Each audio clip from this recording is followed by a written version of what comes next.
वाले व्याख्यान में आप लोगों को हमने रामचरितमानस के अयोध्याकांड का 2 पद का व्याख्या हमने आपको बताया था। अब तीसरा पद जो है ये यही विधि राव मन ही मन झाँखा देख कुभाति कुमति मन माखा। यहाँ पे प्रसंग चल रहा था कि राजा दशरथ से कैकेयी जो है वो वरदान मांगती हैं और वही प्रसंग चल रहा है। और उसके बाद वरदान मांगने के बाद भी कैकेयी जो है राजा दशरथ को उत्तेजित करती हैं उस वरदान को स्वीकार करने के लिए, और कहती है कि यही विधि राहु मन ही मन झाँखा देख कुभाति कुमति मन माखा। यहाँ पे कैकेयी के वचन को सुन करके राजा दशरथ जो है वो मन ही मन दुखी होते हैं और वो मौन धारण कर लेते हैं। जब वो मौन धारण कर लेते हैं तो कैकेयी उसको देख करके और ज़्यादा क्रोधित हो जाए। देख कुभाति कुमति मन माखा। यहाँ पे दशरथ जी के स्वभाव को देख करके, उनके दुखी मन को देख करके कैकेयी जो हैं वो मन ही मन क्रोधित होती हैं। माँ भरत की राउर पूतन होही आने हूँ मोल बेसाही की मोही। यहाँ कैकेयी जो है राजा दशरथ से कहती हैं कि हे राजा दशरथ, भरत के समान कोई दूसरा पुत्र आपका नहीं होगा और आने हूँ मोल बेसाही की मोही। ऐसा लगता है कि आपने भरत को खरीदा हुआ है या हमसे विवाह नहीं किया है, हमको मोल खरीदा हुआ है। और जो सुनी सरवस लाग तुम्हारे काहे न बोलहु वचन संभारे। जो हमारी बात को सुन करके आपको बाण के समान लग रहा है। सर जो सुन सरु माने बाण, अस लाग तुम्हारे, हमारी बातों को सुन करके आपको बाण की तरह लगा। काहे न बोलहु वचन संभारे, क्यों नहीं कुछ बोल रहे हैं। जो हमने आपसे वरदान मांगा हुआ है तो उसका जवाब क्यों नहीं दे रहे हैं। देहु उतरु अनुकरहु कि नाही सत्य संग तुम रघुकुल माही। आप उत्तर दीजिए, मेरे वचन का आप पालन करेंगे, मेरे वचन को आप पूरा करेंगे कि नहीं पूरा करेंगे। आप सत्य संग तुम रघुकुल माही, आप रघुकुल में सत्य संग, सत्य के समान हैं, सत्य संगी हैं, सत्य को समुद्र के समान हैं। देन कहेउ अब जन बरु देहूँ तजहूँ सत्य जग अपजस लेहूँ। आपने मुझे वरदान देने के लिए कहा था, आप कह देन कहूँ अब जन वर देहूँ। जो आपने वर देने के लिए मुझे कहा था उस वर को मुझे दीजिए। और तजहूँ सत्य जग अपयस देहूँ, या तो फिर सत्य को छोड़िए और अपयस को लीजिए। संसार में आपको लोग अपयस ही देंगे कि आपने वरदान देने के लिए कहा हुआ था लेकिन आपने उसको पूरा नहीं किया। आप या तो सत्य को मानिए या तो फिर संसार में अपयस लीजिए। सत्य सराह कहेऊ बरु देना जाने ले मांग चबैना। ऐसा लग रहा है कि जो आपने वरदान देने के लिए कहा हुआ था कि जो भी वरदान हमने कहा है और उसको हम देंगे, ऐसा लग रहा है कि आप सोच रहे थे कि मैं कुछ चना चबैना मांग लूँगी। जाने हूँ लेंगे ही मांग चबैना।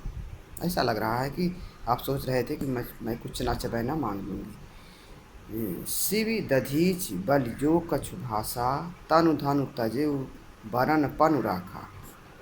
शिव राजा शिव दधीच बल जो कछु भाखा, जो भी उन्होंने कहा हुआ था उसको तनु धनु तजे वचन पनु राखा। उन्होंने अपने वचन के प्रण को राखा।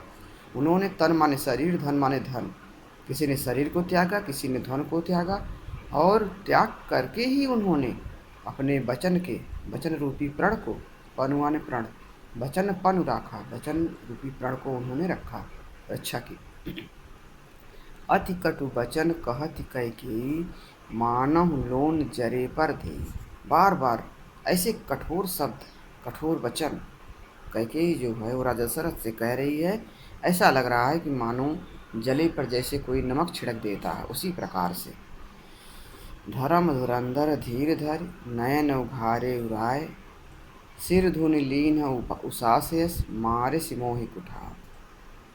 धर्म के धुरी के समान, धर्म को धारण करने वाले राजा दशरथ जो हैं वे अपने नयन को उघार माने खोलते हैं, और सिर धुन लीन उसास, और सिर ज़मीन पे पटकते हुए लंबी लंबी सांसें लेते हैं और कहते हैं कि मारे से मोह कुठार। मुझे गलत जगह पे इसने, इस कैकेयी ने मुझे गलत जगह पे उठाओ, गौर गलत जगह पे मुझे मारा या वार किया या मुझे घाव दिया। यहाँ भाषा अवधि है, गुरु प्रसाद है, और रौद्र रूप कैकेयी का जो है यहाँ रौद्र रूप दिखाई दे रहा है, और छंद जो है चौपाई और दोहा है। अब अगला पद जो है, आगे दीखी जरत रिस भारी, मनहु रोष तलवार उघारी। अब उसके बाद यहाँ कैकेयी का जो ये प्रसंग जो है, यहाँ पे तुलसीदास कह रहे हैं, दशरथ रानी कैकेयी के कठोर वचन को सुन करके धैर्य को से काम लेते हैं, और वे किस प्रकार से कैकेयी जो है उनको बार बार उलाहना देती है या कठोर शब्द कहती है। आगे दीख जरत रिस भारी, मनहु रोष तलवार उघारी। दशरथ जी कैकेयी को इस रूप में देखते हैं, ऐसा लगता है कि मानो किसी ने तलवार को म्यान से खोल करके बाहर रख दिया हो, और मनहु रोष तलवार उघारी, रोष माने क्रोध में भर करके किसी ने तलवार को म्यान से निकाल के बाहर रख दिया। मूठ कुबुद्धि धार निठुराई, धरि कुबरी शान बनाई। ऐसा लग रहा है कि यहाँ कैकेयी की जो बुद्धि है वह मुट्ठी के समान है, उस तलवार की मुट्ठी के समान है, और उसका धार जो है वो निष्ठुरता, कैकेयी की जो निष्ठुरता है वह मानो धार के समान है, और उस निष्ठुरता रूपी धार को मानो मंथरा कुबड़ी ने बनाया हुआ है। लख महीप कराल कठोरा, सत्य की जीवन लेहं मूरा। लख महीप, लख माने देख कर के, महीप माने राजा। राजा दशरथ जो हैं इस कैकेयी के इस विकराल रूप को, इस कठोरता को देख करके वो समझ जाते हैं कि सत्य की जीवन लेहूँ मोरा। ये सत्य है कि कैकेयी जो है ये मेरे प्राण का हरण करेगी, मेरे जीवन को ये लेगी। बोले